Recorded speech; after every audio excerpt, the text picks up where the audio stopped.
복통과 설사가 반복된다면 단순 장염이 아니라 염증성 장질환일 수 있습니다. 병원 가야 되는 거 아니야? 급하게 먹었더니 좀 체한 것 같아. 궤양성 대장염, 크론병으로 대표되는 염증성 장질환은 최근 젊은 층을 중심으로 환자가 급증하고 있는데요. 쉽게 치료되지 않는 데다 삶의 질마저 떨어뜨릴 수 있어 주의가 필요합니다. 방치할 경우 증상이 악화돼 수술까지 이어질 수 있는 만큼 조기에 발견하고 관리하는 것이 중요한 염증성 장질환. 지금 내 장이 보내는 신호에 귀를 기울여 보세요. 공개클리닉 웰에서는 최근 급증하고 있는 염증성 장질환을 조기에 발견하고 치료하는 방법에 대해 이야기 나눠봅니다. 오늘의 첫 번째 키워드는 염증성 장질환 땡땡땡땡만 있는 게 아니다.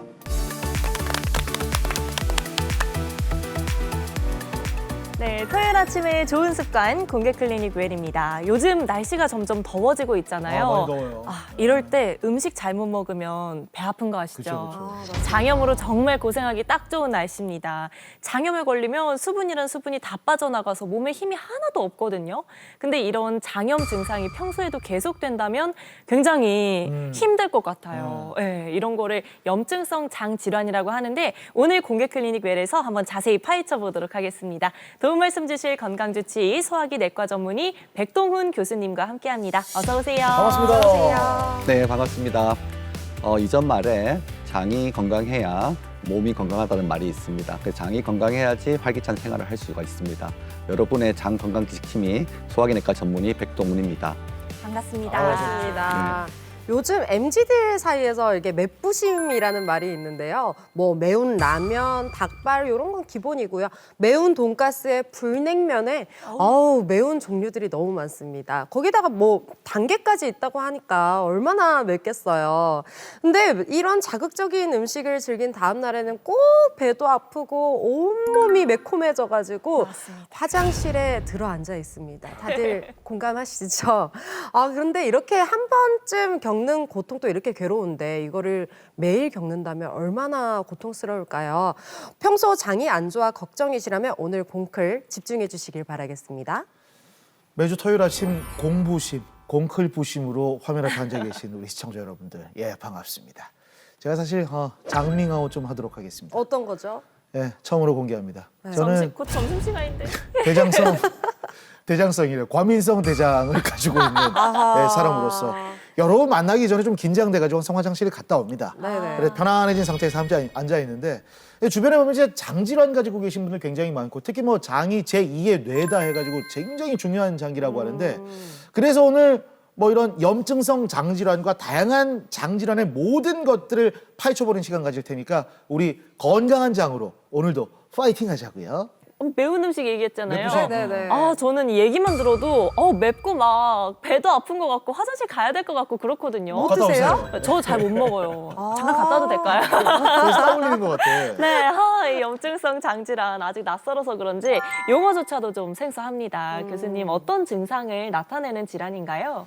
네, 염증성 장질환은 아시다시피 흔한 질환은 아닙니다. 우리나라 보험재정상에서 희귀 안치성 질환으로 분류되고 있고요. 염증성 장질환 환자분들이 주위에서 쉽게 보지는 못하실 것입니다. 염증성 장질환의 대표적인 증상으로 하면 환자분들이 설사를 많이 한다든지 혈변을 보고 복통이 있으며 급박변을 보는 것이 주증상이라고 할 수가 있겠습니다. 그래서 오늘은 이런 다양한 주제를 가지고 염증성 장질환에 대해서 충분히 알아보는 시간이 되었으면 합니다.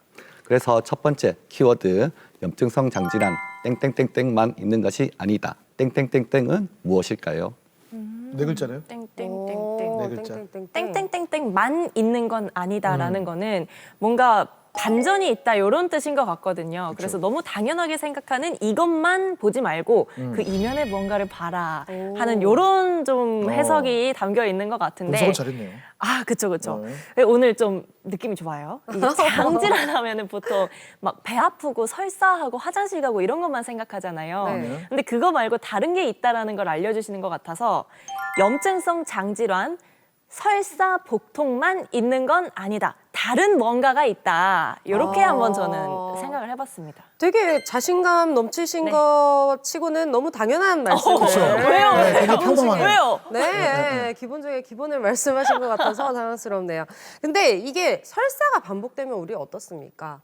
수분이 다 빠져나가요. 네, 네. 그러다 보면 괴로워요. 우리가 체중이 줄어들기도 한다고 생각을 하는데, 근데 또 반대로 염증성 장질환 때문에 체중이 느는 경우도 있지 않을까. 이게 아무래도 배뇨 활동이 활발치 않으니 뭔가 잘못 이상이 있다 보니 그럴 것 같아요. 그래서 준비한 키워드가 염증성 장질환 체중 감소만 있는 질환이 아니다. 이렇게 가볼게요. 체중 감소. 이게 두 분이 말씀하신 게 다 기본 디폴트 값이에요. 네, 그러니까 너무 나무만 보고 숲을 못 보는 거예요. 그럼 다른 값은 숲은 어떻게 뭔가요? 나왔죠? 숲은 다른 뭔가요? 건 확실하게 네. 넓게 거시적으로 보도록 하겠습니다. 아하, 거시적으로. 자, 장질환의 기본적인 게 설사복통이죠, 여러분. 네네. 그리고 체중 감소까지 가져올 수 있습니다. 조금 더 심해지면. 근데 이게 염증성 장질환이라면 저는 여기 혈변이 들어갑니다. 혈변. 보통 대장암이다, 약간 의심 증상이다 하면 혈변 본다고 혈변 얘기 많이 무조건 하거든요. 나오죠. 네. 네. 피가 나오면 어떻게 됩니까? 어지럽잖아요. 그럼 뭐가 됩니까? 빈혈이 됩니다. 그래서 네 글자. 염증성 장질환, 빈혈, 혈변만 있는 질환이 아니다. 빈혈, 너무 혈변. 가신 거 아닌가요? 빈혈까지? 다른 것들까지 다 있다. 치아 아닐 것 같아요. 교수님 어떻습니까? 네, 사실 여러 분들의 토론 과정에서 답이 거의 다 나왔다고 할 수가 진짜요? 있는데, 네, 맞습니다. 사실은 이제 염증성 장질환은 이제 장애 증상이 이제 대부분이지만 오늘의 첫 번째 키워드의 답은 염증성 장질환, 장의 질환만 있는 것이 아니다입니다. 장애 질환이요? 그 장의 증상만 있는 것이 아니다라고 말씀드릴 수가 있습니다. 진짜 우리가 나무만 봤네. 장애 증상만 있는 건 아니다. 장애 증상만 있는 게 아니라 다른 증상도 같이 온다는 거잖아요. 아, 다른 근데 데서. 이게 병명이 어쨌든 염증성 장질환이잖아요. 그렇죠. 근데 장애만 증상이 있는 건 아니라고요?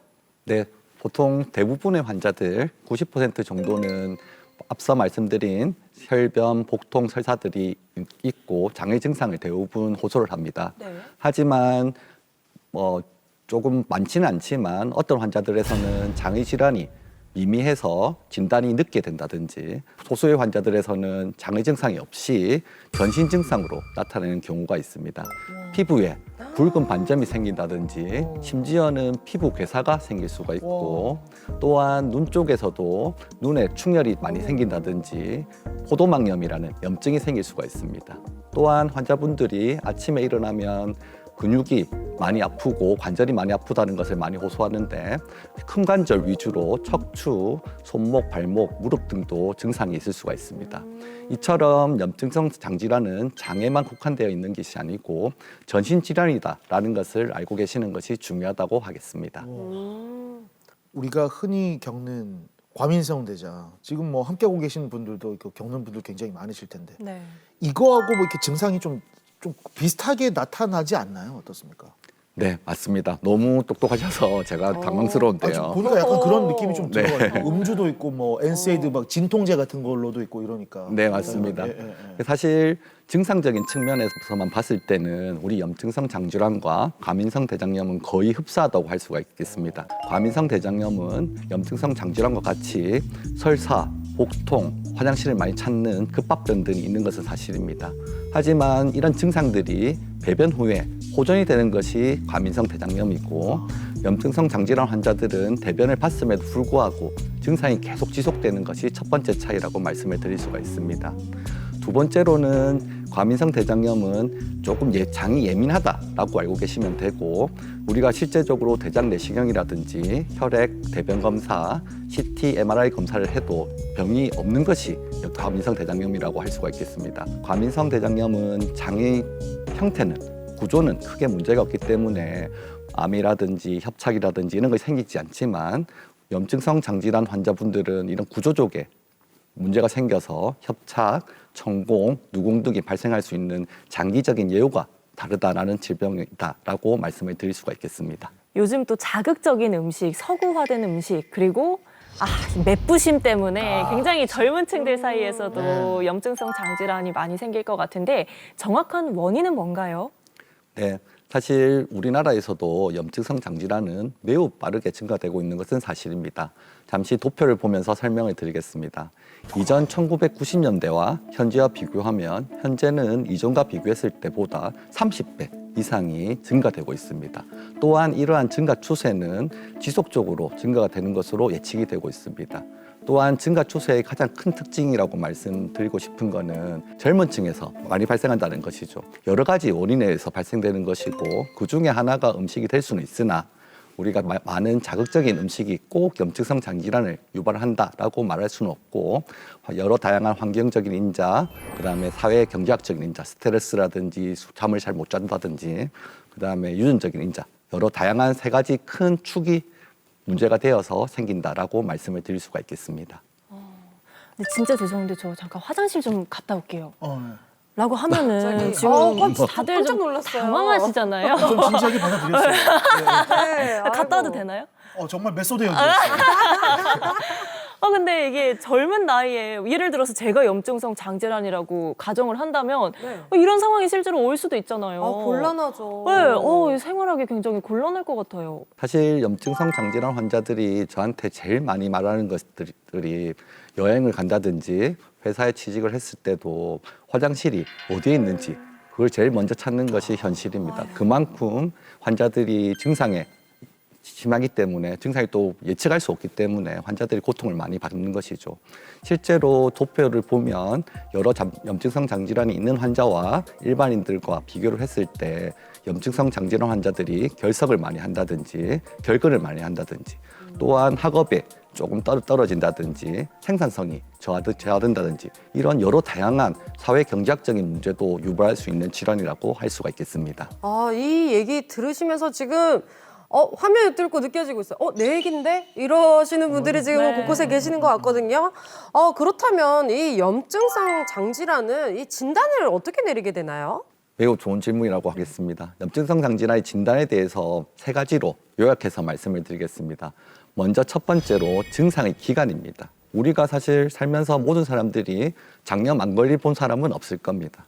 대부분의 장염은 2주 이내로 대부분 좋아지나 이런 염증성 장질환 환자들은 2주 이상의 만성적인 경과를 갖고 또한 증상이 호전과 악화를 반복되는 것이 특징이라고 말할 수가 있겠습니다. 두 번째로 진단하는 방법 중에 가장 중요하다고 말씀드릴 수 있는 것은 내시경 검사입니다.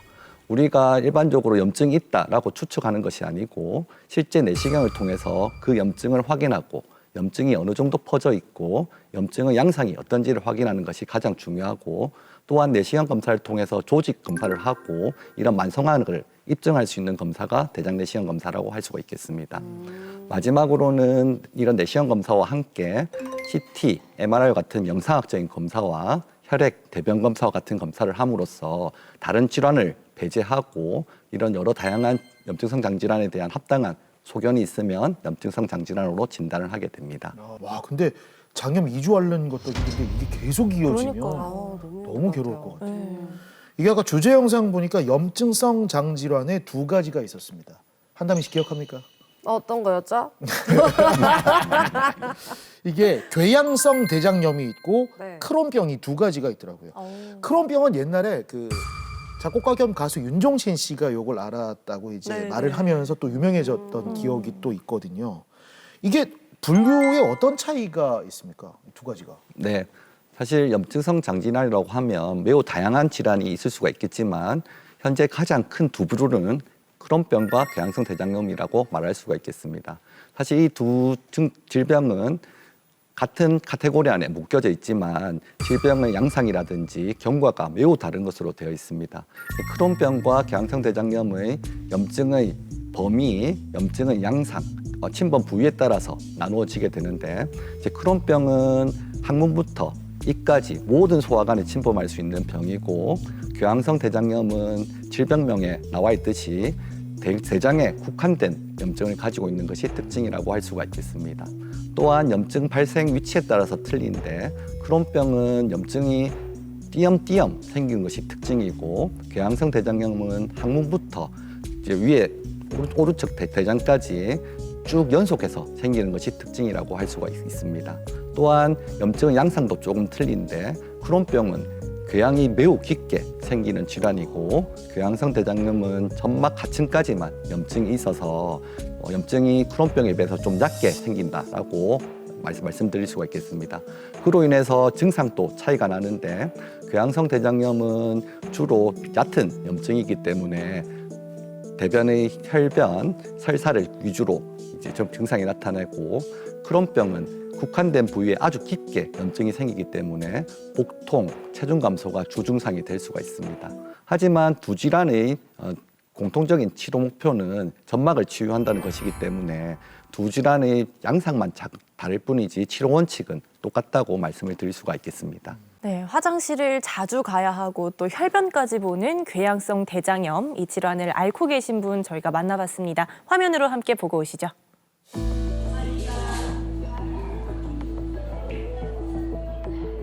사 년 전에 혈변을 하루에 5번 이상 본 적이 있어가지고 계속 묻어나오는 게 시각적으로나 굉장히 걱정스러운 면이 있었습니다.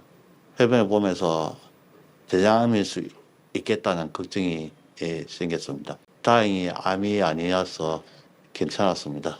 아이고, 그래도 혈변을 하루에 5번이나 보셨다니까 일상도 힘들고 걱정도 크셨을 것 같은데요. 다행히 지금은 또 치료 경과가 좋다고 하세요. 환자분은 2022년도에 우리가 급성 중증 궤양성 대장염으로 진단을 받으시고 그때 이제 인플루키맙이라는 약을 쓰고 있고 현재까지도 계속 쓰고 있습니다. 왼쪽 사진에서 보시면 왼쪽 두 장의 사진은 궤양이 있고 출혈을 하는 모습을 볼 수가 있습니다. 하지만 치료를 잘 받으시면 오른쪽 사진 두 장과 같이 점막이 잘 치유가 되고 증상이 없어지는 단계로 접어들 수가 있습니다. 화장실에 대한 급박한 현상이 안 생겨서 좋았고, 그리고 일상생활을 하는 데서 지장이 없어서 그게 좋았습니다. 변에 이상이 생겼을 때 더 큰 병으로 발전할 수 있어서 미리 알 수 있는 게 좋겠다고 생각합니다. 꾸준히 치료 잘 받으셔서 완쾌하시기를 우리 공클이 응원하고 있겠습니다. 근데 제가 좀 궁금해지는 건요, 교수님. 대장이 굉장히 긴 장기잖아요. 근데 이게 좀 앞쪽에 이 염증이 생긴다면 그래도 비교적 치료하기가 좀 쉬울 것 같고 바깥쪽, 좀 안쪽으로 이렇게 생기면은 또 치료하기가 좀 어려울 것 같은데 이게 위치에 따라서 달라지기도 하나요? 네, 매우 중요한 지적입니다.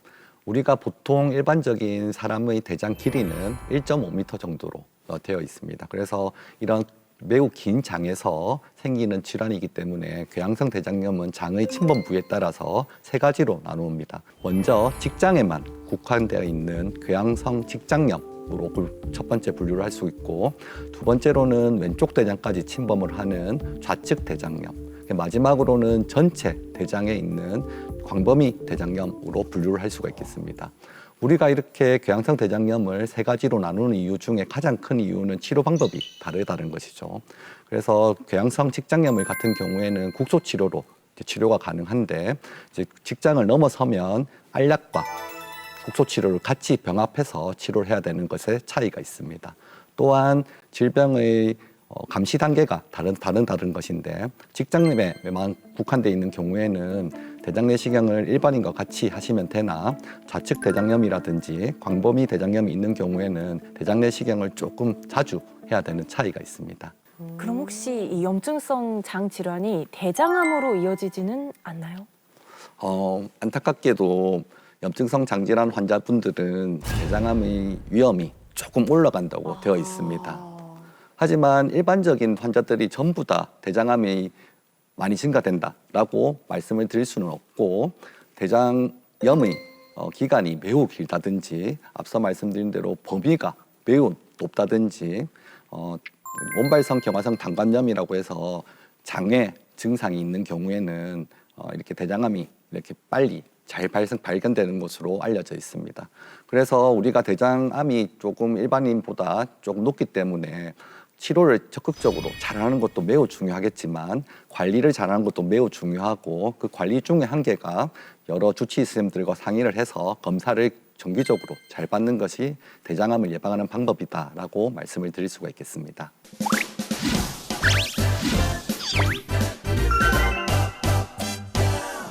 네, 이번에는 염증성 장 질환에 대해서 잘못 알고 있는 사실 꽁트로 풀어보겠습니다. 공클 메디컬 지식 배틀 기다 아이다.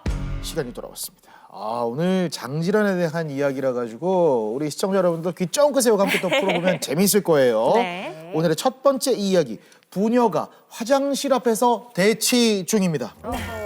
세림아, 짜증나는 나. 아빠 그만아. 진짜.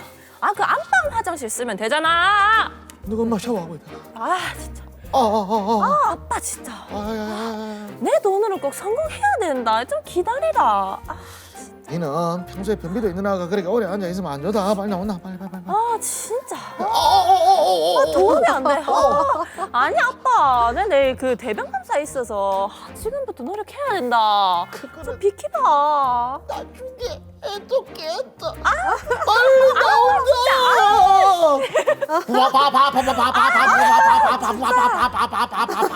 아빠, 이 환풍기 잘 틀고 탈취제도 박박 뿌리고 그러고 나왔나, 알겠지? 냄새 나는 것 같아요. 재림아, 이 역시 내 딸이다. 어. 재림아, 고맙다. 왜? 근데 아까 내 얘기 들으니까 내 문고리 좀 넣어야 되겠다. 그래.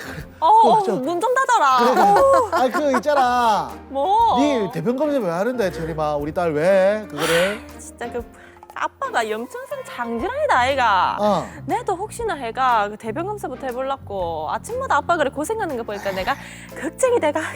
그런 거는 아빠가 전문가인데 아빠한테 미리 물어봤어야지. 그거는 대변 검사 가지고 안 돼요. 문 좀 열까? 얘기 줄까? 얄밉다 아빠. 아니 근데 내는 그거는 대장 조용히 해봐 내시경으로 아빠. 그 문 좀 닫아보고. 아니 내가 아직 증상이 있는 것도 아닌데 그 대변 검사 정도면 되겠지. 그 내시경은 좀 급난다. 그거는 유경험자인 아빠 말은 그 무조건 대장 내시경인가 옆으로 딱 누워가지고 전날에 딱 이렇게 해가지고 봐봐 이렇게 해가지고. 아니 교수님 어떻습니까? 제 말이 맞아. 아빠 말 들어야 되잖아요. 싫어요. 네. 문제를 내주시죠. 네, 먼저 딸하고 아빠하고 관계가 너무 좋은 것 같아서 보기가 좋습니다. 우리가 앞서 말씀드린 대로 우리 대장 내시경 검사는 매우 중요한 검사라고 말씀을 드렸습니다. 자, 그러면 대변 검사가 도움이 될지에 대해서 퀴즈로 풀어보도록 하겠습니다. 제가 질문을 드리겠습니다. 대변 검사만으로 염증의 상태를 알 수가 있다, 기다 아니다로 질문을 드리겠습니다. 대변 검사만으로도 염증성 장질환 상태를 어느 정도 알 수가 있다. 자, 하나, 둘, 셋. 기다. 진짜 유경험자세요 혹시? 유경험자는 아니지만 네. 제가 대장 내시경을 1년에 한 번 했었어요. 네. 근데 선생님들한테 진짜 혼났어요. 네, 안 되잖아요. 안 되죠, 선생님. 1년에 한 번. 너무 잦은 대장 내시경 검사는 오히려 건강을 해칠 수가 있고 합병증이 생겨서 천공이 생기고 수술하는 경우도 있기 때문에 매년 대장 내시경 검사를 하는 거는 매우 잘못된 습관이라고 할 수가 있겠습니다. 그래서 제가 대장 내시경을 좀 네. 끊었어요. 네. 한 3, 4년, 5년 만에 한 번으로. 네네. 근데 이게 여기서는 대장 내시경을 해야지 알 수 있는 게 대변으로는 거기 나와 있는 뭐 이런 여러 가지 성분이나 이런 거 분석해가지고 이거 다 알 수 있을까요? 염증성 장질환이 얼마나 심한지 직접 보고 뭐 얼마나 뭐 이렇게 안 좋은지를 봐야 되잖아. 백문이 불여일견인데. 네, 그렇게 생각하면 되잖아. 아니다. 근데 이게 문제를 잘 읽어보면 네. 염증성 장질환 상태를 어느 정도 그렇지. 알 수 있다. 대변 검사만으로도를 어디에 집중했느냐에 따라서 국한시킨 이게 달라졌네요. 근데 저는 이 어느 정도는 대변 검사로 알 수 있다고 생각해요. 대변 검사 하고 나서 이게 좀 삐리하다 하면은 그때 가서 이제 내시경을 해야지. 무작정 내시경 하는 것보다는 일단 한 단계 거치고 가자. 어느 정도는 알 수 있다. 이렇게 생각합니다. 생각이 삐리한 게 아니라 꼬로마입니다. 달라요. 아니 영훈 씨처럼 만약에 1년 전에 대장 검사를 했어요. 네. 근데 1년 뒤에 갑자기 뭔가 염증성이 있다고 해서 바로 또 1년 있다가 그쵸. 바로 하면 안 좋다면서요. 맞아요. 그러니까 어느 정도 대변 검사를 통해서 네. 진단을 하고 난 거르고 다음에 나서. 네, 경과 뭐 이런 거 볼 때나 나중에 대장 뭐였죠? 내시경? 그거를 하는 게 더 좋지 않을까. 뭐 이런 판단을 한번 해봤습니다. 여보세요. 네? 그게 아니라 상황이 발생. 싸우지 마시고요. 아니 뭐 상황이야 뭐 그럴 수 있겠죠. 우리끼리 이렇게 얘기하는데 뭐 정답이 나옵니까? 네. 안 나오죠. 교수님. 교수님이죠. 네. 논쟁을 많이 하고 계신데 네. 제가 답을 알려드리겠습니다. 네. 대변 검사만으로도 대장의 염증 상태를 어느 정도 알 수 있다에 대한 답은 네. 기다입니다. 기다. 어느 정도 알 수 있다. 예.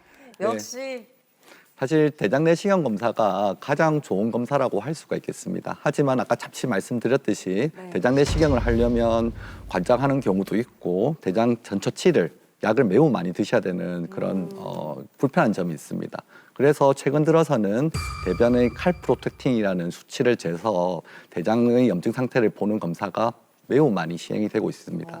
실제로 또 여러 데이터에서 이런 대변의 검사만으로 대장 내시경 검사와 일치율이 90% 이상을 보인다는 보고가 있습니다. 따라서 우리가 급성기에는 대변 검사를 조금 더 자주를 하고 만성기에서는 6개월에서 1년 간격으로 꼭 1년에 2번 정도는 대변 검사를 해서 대장의 염증 상태를 확인하는 것이 현재의 가장 좋은 방법이다라고 말씀을 드릴 수가 있겠습니다. 그러면은 건강 검진할 때 뭐 대변 검사 같은 걸 추가해 달라고 하면 되나요?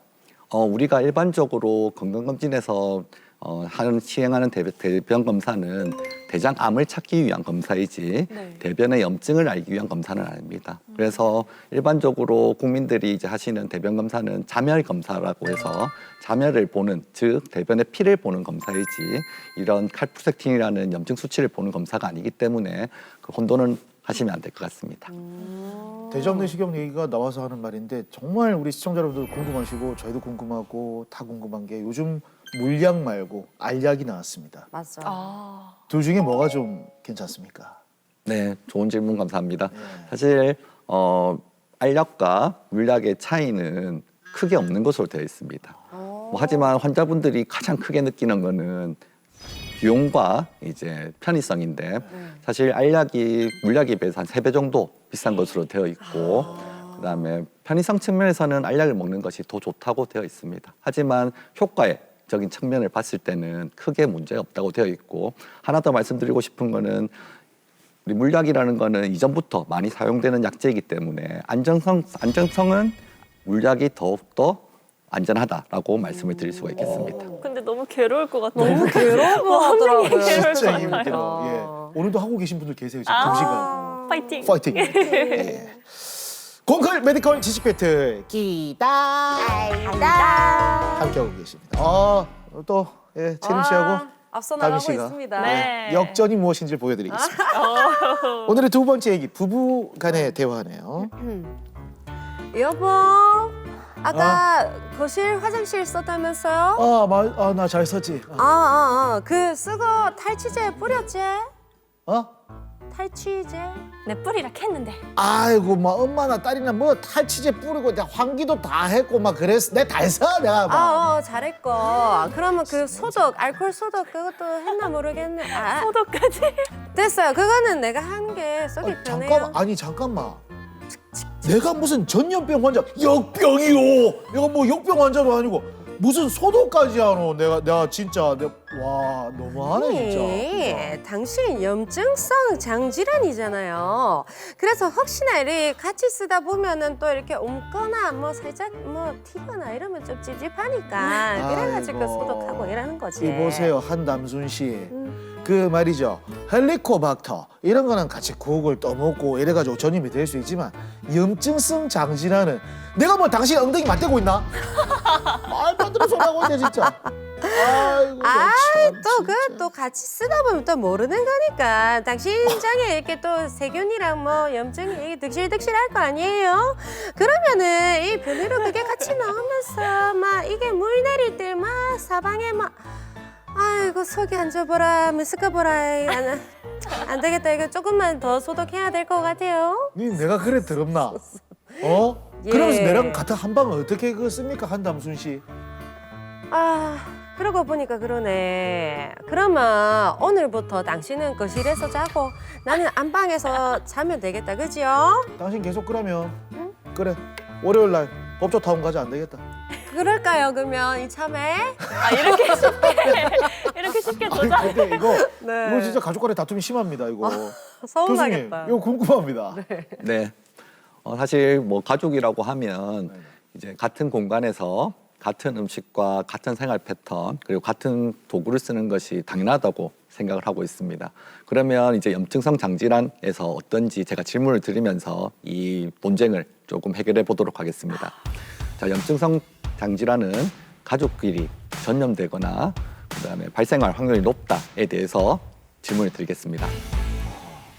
이거 궁금한데 염증성 장질환은 같이 사는 가족 간에 발생할 확률이 높다입니다. 준비됐죠? 네. 하나, 둘, 셋. 오, 또 이렇게 나뉘어요? 불안하시겠어요. 역전의 발판이죠. 역전하실란가? 역전의 시금석입니다. 왜 아니에요? 왜 아니냐면 네.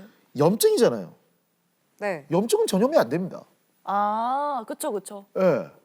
이거는 뭐 이렇게 바이러스가 막 이렇게 들어오고 침투하고 이런 게 아니기 때문에 네. 그리고 염증성 장질환은 제가 보기에는 같은 화장실을 써서 그렇다. 물론 뭐 그런 건 있어요. 뭐 이렇게 소변 보고 대변 보고 나서 뚜껑을 내리고 물을 내려야지 세균이 덜 튄다 뭐 네. 이런 건 있어요. 네, 그건 뭐 기본적인 위생 에티켓, 상황이니까 에티켓. 지켜줘야 되는 거니까. 네. 근데 이거는 가족 간에 뭐 걸린다. 이거 아까 말했던 헬리코박터 이런 거는 가족 간에 걸릴 확률이 높다. 감기 바이러스 네. 확률이 높죠. 무좀 확률이 높습니다. 같이 뭐 이렇게 수건 쓰고 이렇게 하면. 예. 근데 이건 아닌 것 같아요. 여기 보면은 같이 사는 가족 간에 발생할 확률이 높다라는 거는 네. 어쨌든 이 생활도 똑같이 생활 패턴이 똑같을 그렇지, 거고 그렇지. 유전적인 요인도 좀 이렇게 같이 공유를 하고 있을 거고 하니까 만약에 우리 아빠가 염증성 장 질환이라면 딸도 조금은 좀 조심하는 게 좋지 않을까 이렇게 생각을 해서 저는 기다 들었어요. 저도- 가족력까지. 네. 네, 정확하게 생각이 일치하고요. 네. 거기서 더 하려고 그랬는데 더 이상 더 하지 않겠습니다. 정말 좋은 선택입니다. 예. 이 굉장히 그 중요한 얘기하는데 죄송합니다. 예능으로 빠질 것 같아서 걱정했는데 다행입니다. 예. 기다려 가볼게요. 아니다. 네. 기다. 네, 그러면 제가 답을 통해서 이제 언쟁을 조금 마무리하도록 네. 하겠습니다. 과연? 자, 염증성 장질환 가족끼리 옮기는 병이다에 대한 답은 아니다. 아니다. 유전적인 뭐 생활 패턴 공유 이런 것도 없어요? 실제로 이제 염증성 장질환이라고 함은 우리가 강영훈님이 말씀하셨듯이 전염이 되는 바이러스라든지 박테리아 질병이 아니고 면역학적인 질환으로 분류가 되어 있습니다. 그래서 뭐 전혀 뭐 같이 뭐 뽀뽀를 한다든지 가족끼리는 그렇게 하면 안 되지만 아무튼 네, 가족끼리 같은 음식을 먹는다든지 같이 생활한다고 해서 전혀 이 병이 옮거나 발생할 위험이 증가되는 것은 아니다라고 할 수가 있겠습니다. 하지만 조금 이제 그 우리가 환자분들한테 말씀을 드릴 때 조금 조심스럽게 말씀드리는 거는 가족력이 있으면 염증성 장질환이 가족끼리 발생할 유전적인 소인이 약간은 있는 것은 사실입니다. 하지만 대부분의 염증성 장질환 환자들은 가족력이 없는 상태로 본인만 걸리는 경우가 매우 많기 때문에 꼭 말씀드리고 싶은 거는 염증성 장질환은 유전적인 질환이 절대 아니다라고 말씀을 드리고 싶습니다. 그래서 가족끼리 이렇게 너무 다투지 마시고 더욱더 사랑하고 허구도 많이 해주시고 그러면 더욱더 좋겠습니다. 가족끼리 뽀뽀하는 거 아니에요? 대단하네. 약을 쳐주시는. 와 이거 흥미롭습니다. 와, 예. 1대1이네요. 1대1이에요. 한담이 김채림 강영호 다 1대1대1입니다. 오늘 클로징의 주인공은 누가 될지 마지막 문제 여러분과 함께 풀어보도록 하겠습니다. 여보, 김채림, 밥 먹자. 아이고 엄마 이 오늘도 풀떼기밖에 없네 이거 이 너무한 거 아이가. 여보, 밥 먹자니까 또 저 화장실 들어가 앉아 있는 거 봐라, 저 또. 내 밥 안 먹는다. 반찬 그따구로 해가 안 빨리 먹는다. 나와요. 이봐 엄마 이 고기 굽는 냄새가 안 나니까 아빠가 화장실에서 나오지도 않는다.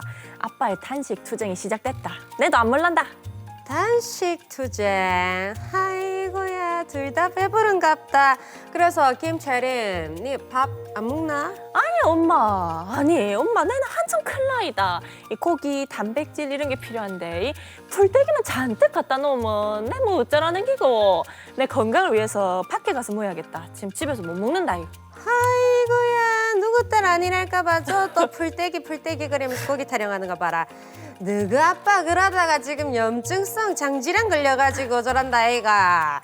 그래서 이 염증성 장질환은 섬유질이 잔뜩 들어간 게 좋다고. 그래서 그래서 풀떼기를 한 거지. 내가 막 누구조차 니 봐라 김채림, 니는 마라탕 먹재, 곱창 먹재, 맨날 기름진 거 잔뜩 먹는 안 된다. 밖에서 그렇게 먹으면 집안에서라도 풀떼기 먹어야 된다. 잠깐만. 빨리 먹어. 아빠가 이래 무가 염증성 장질환 걸린 기가. 그래, 니 닮아서 그렇다. 너가 아빠랑 똑같이 진짜? 먹는다. 마라탕, 기름진 진짜? 곱창, 풀 먹어. 그래도 채식은 안 돼. 내 안 먹어. 안 먹는다고. 니 또 저래 화장실에 앉으려 그러나. 아니 교수님 이래 엄마의 마음은 모릅니다. 이 서운한 거 이 빨리 교수님께서 한 말씀 해주세요. 네.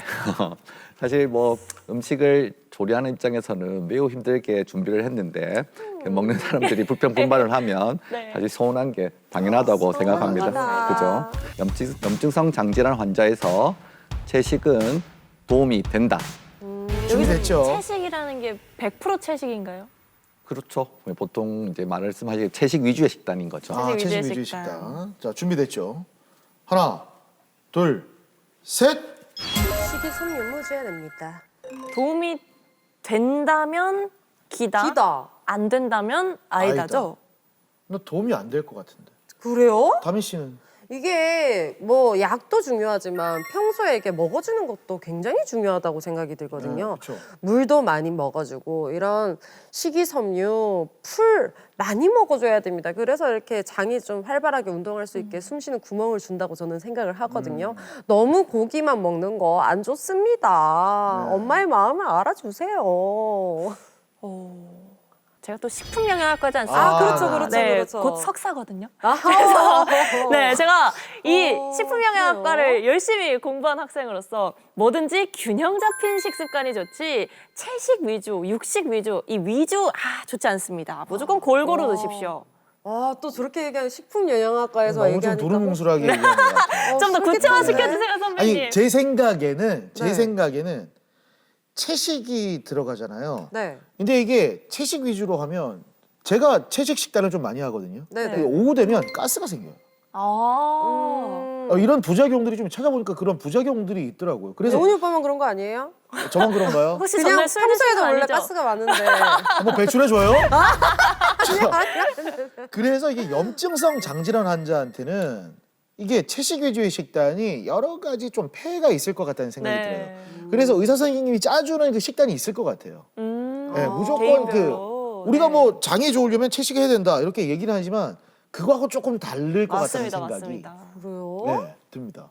답을 드리겠습니다. 사실 이 질문은 제 외래를 볼 때 가장 많이 맞는 질문입니다. 그러실 것 같아요. 네, 사실 먹는 것이 중요하기 때문에 네. 그래서 답에 대해서 저의 입장을 표명을 하면 네. 답은 중간이다라고 말씀을 드릴 것 같습니다. 아니, 왜요? 이렇게 된다면. 우리가 사실 먹는 거는 매우 중요한 고 우리가 잘 먹어야지 질병도 잘 조정되는 것이 사실이라고 할 수 있습니다.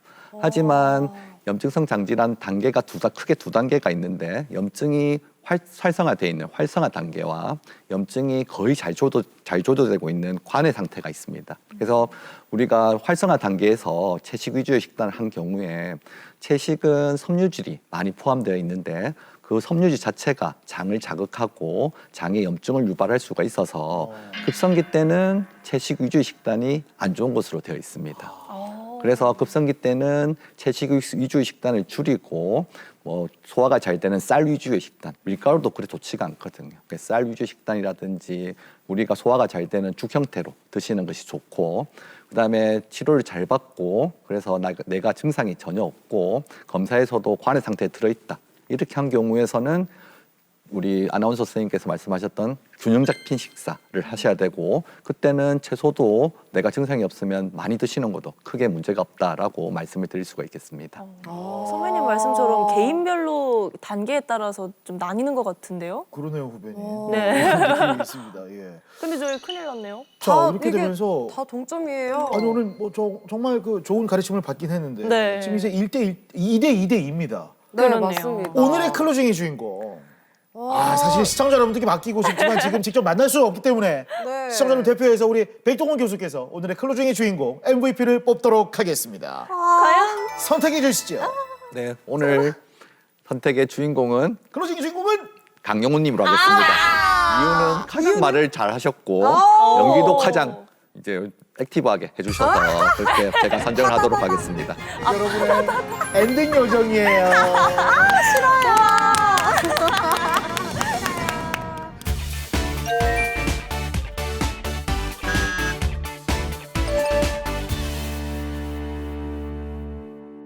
교수님 두 번째 키워드는 뭔가요?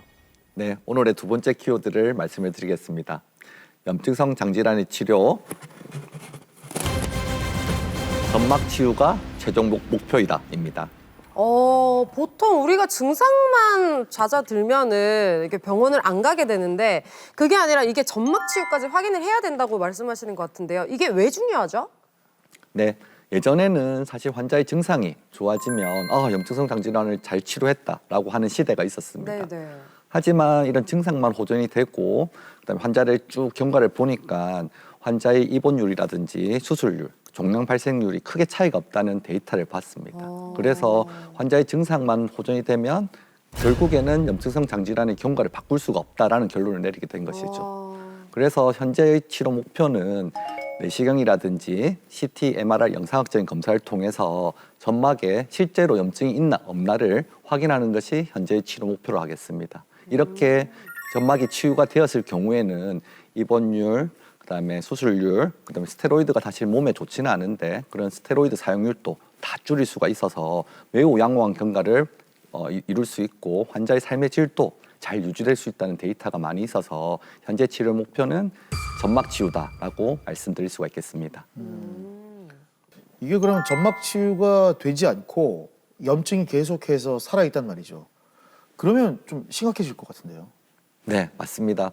사실 앞서 말씀드린 대로 환자의 증상만이 좋아지면 우리 내부에 무슨 일이 일어나는지 알 수가 없습니다. 그래서 점막이 치유가 되지 않으면 우리 점막에 계속 궤양이 생기고 그 궤양으로 인해서 협착도 생기고 그다음에 협착 때문에 누공도 생기고 심지어는 천공까지 생기는 매우 위험한 길로 들어설 수가 있습니다.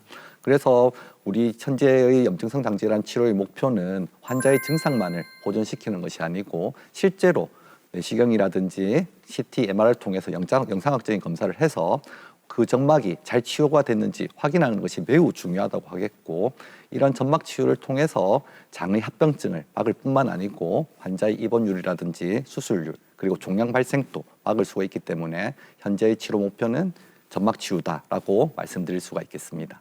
결국에는 근원적인 그 치료의 목적이 점막 치유다 이렇게 말씀을 주신 것 같은데 사실 점막 치유라고 하면은 제가 막연하게 떠올렸을 때는 연고를 바르거나 뭐 약을 먹거나 이런 게 생각이 나거든요. 어떻게 치유할 수 있나요? 장이다 보니까 연고를 바르기는 또 쉽지 않을 것 같아요. 네, 맞습니다. 저도 사실은 이렇게 염증성 장질환이 있고 궤양이 있는 분들한테 저도 사실 제가 손을 직접 어떻게 해서든지 그쪽에 연고를 바르고 싶은데 레이저 치료를 하거나. 네, 맞습니다. 그래서 사실은 아직까지는 그런 현실적으로 그런 방법은 없기 때문에 약물 치료가 제일 우선적이라고 말씀드릴 수가 있습니다. 가장 기본적인 치료는 환자의 증상이 악화되었을 때 스테로이드로 증상을 조금 줄이고 그다음에 항염증제 또한 면역조절제 등을 이런 약물로서 먹는 약으로서 치료하는 것이 기본적인 단계라고 할 수가 있겠습니다.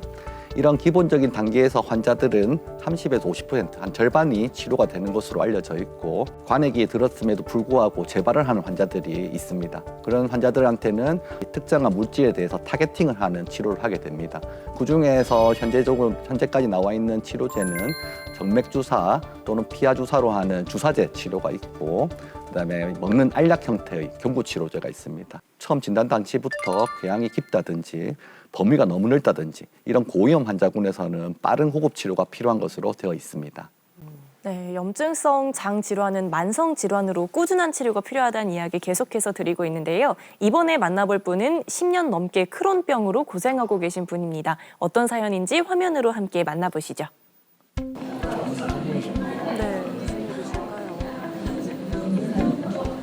원래 고등학생 때부터 장이 안 좋아서 처음에는 이제 스트레스성으로 이제 설사를 하나 보다 했는데 증상이 너무 심해져서 병원에 가보니 조금 크론병이라고 말씀하셔가지고 한창 예민했던 학창 시절부터 10년 넘게 크론병으로 고생하고 계신데요. 지금은 많이 좋아지셨겠죠? 환자분은 한 2회 정도의 스테로이드를 중간에 시행을 했고 그럼에도 불구하고 반응이 없어서 2020년 초부터 이제 인플릭시맙이라는 레미케이드를 주사를 맞았습니다. 그 이후에 환자 본인은 이제 시경 사진에서 보듯이 내시경의 궤양도 깨끗하게 치유가 됐고 크론병에서 생길 수 있는 여러 누궁성 질병도 현재는 없고 매우 안정적인 상태로 잘 유지되고 있습니다. 네, 왼쪽 그림에서 보시다시피 궤양이 매우 깊은 것을 볼 수가 있습니다. 하지만 이런 고급 치료 또는 여러 다양한 기본 치료를 통해서 오른쪽 그림에서 보시다시피 점막이 깨끗이 나와 있는 점막 치유의 상태를 확인할 수가 있겠습니다. 우리가 빨리 이렇게 고급 치료를 시작해서 매우 좋아진 케이스고 현재 이 유지 치료로 이제 환자분은 잘 유지되고 있기 때문에 이제 약을 잘 드시고 치료하는 것에 잘 따라오시면 크게 문제가 없을 것으로 생각됩니다. 이게 어쨌든 난치성 질환이다 보니까 완치가 불가능한 병이라서 계속 그런 생각도 많이 했었는데 치료가 잘 됐다 보니까 아무래도 주어진 삶에 되게 충실하게 되는 것 같고 그냥 뭔가 순간순간 행복하게 더 살게 되는 것 같아요. 아, 이렇게 치료를 하면서 우리 먹는 거, 생활 습관 이런 것도 신경을 많이 써야 될 것 같은데요. 어떻게 신경 쓰는 게 좋을까요? 네, 사실 일상생활 습관이 가장 중요하다고 치료만큼 중요하다고 제가 말씀을 드리고 싶습니다. 채소도 적당히 드시고 고기도 이제 150g, 150g이라고 하면 저희 각각의 개인의 손바닥 한 개 크기의 고기량이거든요. 두 번째로 제가 염증성 장질환 환자분들한테 꼭 말씀을 드리는 것은 금연이 매우 중요합니다. 금연은 모든 병의 원인이다라는 말도 있지만 술도 웬만해서는 금주를 하시는 게 매우 좋은 것으로 되어 있습니다. 그리고 마지막으로 이제 말씀을 드리고 싶은 것은 스트레스와 잠인데 스트레스도 사실은 이 염증성 장질환을 악화시키는 가장 큰 파트 중에 한 개거든요. 이제 내가 중심이다라는 것을 꼭 말씀을 드리고 있습니다. 그래서 자기 몸이 매우 중요하기 때문에 자기 몸이 먼저지 다른 주위 상황은 둘째다라고 알고 계시고 스트레스를 받지 마라라고 저는 꼭 말씀을 드리고 있습니다.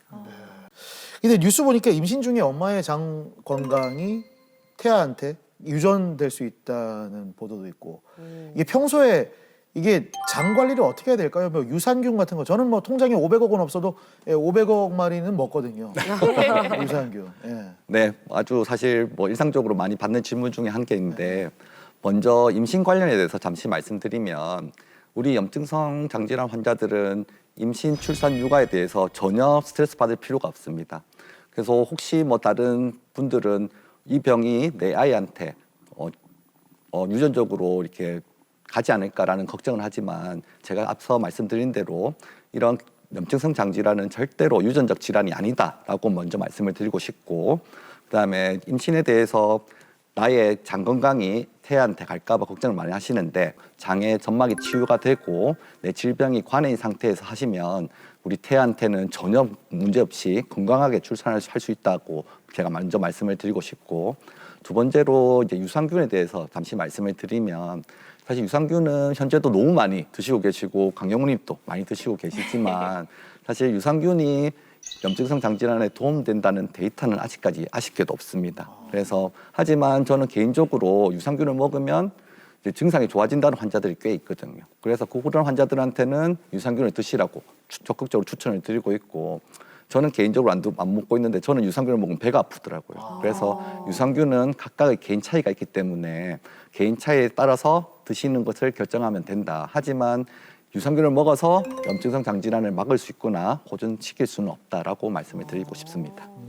오늘 굉장히 유익한 말씀 많이 해주셨습니다. 마지막으로 시청자분들께 하고 싶은 말씀이 있으시다면요? 네, 제가 마지막으로 말씀드리고 싶은 내용은 이제 사실 외래에서 염증성 장질환을 진단을 받으면 환자분들이 많이 당황하기도 하고 너무 실망을 크게 하는 경우가 많습니다. 하지만 이전에는 치료제가 많이 없어서 이제 그럴 수가 있다라고 할 수가 있지만 최근 들어서는 매우 좋은 치료가 계속 개발이 되고 있고 우리나라에서도 많은 좋은 약제를 쓸 수 있는 상황입니다. 그래서 이런 좋은 치료제로 잘 치료를 하면 앞서 말씀드린 점막 치유를 이루고 점막 치유가 이루게 되면 일상생활이 충분히 가능하거든요. 그래서 우리가 잘 치료가 되었음에도 불구하고 조금 또 이제 병원에 안 오신다든지 그렇게 하지 마시고 점막 치유가 오고 일상생활이 되더라도 주치의 선생님들과 꼭 잘 상의를 하고 꾸준하게 잘 치료를 하는 것이 중요하다고 하겠습니다. 여러분들은 혼자가 아닙니다. 그래서 의사 선생님들이 있기 때문에 이제 꼭 같이 주치의와 상의를 잘해서 이런 염증성 장질환을 극복할 수 있는 그런 기회가 되었으면 좋겠습니다. 아, 너무 든든합니다. 오늘 이렇게 염증성 장 질환에 대해서 이야기 나눠봤습니다. 도움 말씀 주신 건강주치의 백동훈 교수님 다시 한번 감사드립니다. 네, 고맙습니다. 감사합니다. 오랜만에 이제 제가 엔딩 요정이세요. 오늘 제가 클로징 하기까지 도와주신 우리 공클의 공식 팬클럽 우리 공클이 여러분들 건강하고 행복하세요. 예, 요즘 뭐 라디오를 틀면 죄송합니다. 오랜만에 해서 목이 막히대요. 예. 라디오를 틀면 빙수야 팥빙수부터 시작해서 아이스크림 주세요. 정말 시원한 노래들 많고요. 그리고 날씨가 더워지니까 커피, 콜라, 사이다, 녹차, 주스, 아이스크림, 맥주, 물회 등등 차가운 거 많이 찾습니다. 그런데 오늘 들었듯이 차가운 게 장 건강에 안 좋잖아요. 적당하게 즐기셨으면 좋겠습니다. 자, 공기클리닉웰 다음 주 더 시원한 건강 정보로 찾아올 텐데 다음 주는 현대인의 고질병인 허리 디스크, 아이고 허리야! 라고 하시는 분들께 정확한 정보를 또 드리도록 하겠습니다. 저희는 다음 주에 돌아오도록 하겠습니다. 구호 외치죠. 공개클리닉 웰!